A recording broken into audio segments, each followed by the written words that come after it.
aswang, natakot, nag-iingat, nagbantay.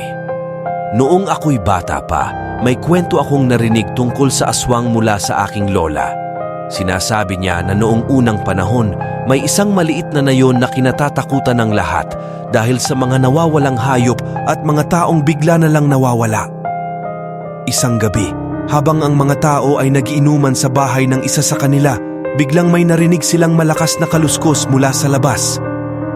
Nang buksan nila ang pinto, wala na silang nakitang kahit ano maliban sa malakas na hangin. Kinabukasan, natagpuan ng mga patay na hayop sa paligid ng nayon. Tila'y pinatay at kinain ng kung anong malupit na nilalang. Sa mga sumunod na araw, isang taga-nayon ang biglang nawala pagkatapos niyang magsimba sa simbahan. Nagdulot ito ng matinding takot at pag-aalala sa nayon. Isang gabi, isang matapang na lalaki ang nagpasyang alamin kung anuman ang nagyayari.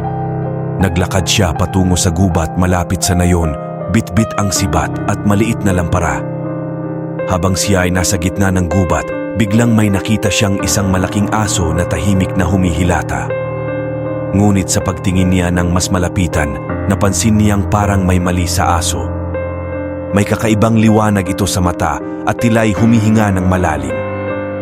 Dahan-dahan niyang tinutok ang sibat at inilabas ang kanyang lampara. Sa ilaw ng lampara, kitang-kita niya ang tunay na anyo ng aso. Isang babaeng may matang lawin, may malamig na mukha at maiitim na buhok. Agad niyang naisip na ito'y isang aswang. Matapang niyang pinukpok ang sibat sa aswang at biglang nag-iba ito ng anyo at naging isang matandang babae.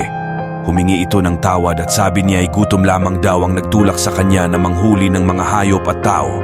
Mula noon, nagbago ang takbo ng nayon. Naging mas maingat na ang mga tao at laging nagbabantay sa mga paligid. Naging babala ito sa lahat na huwag basta-basta magpahayag ng matinding takot sa mga bagay na hindi natin lubos na nauunawaan.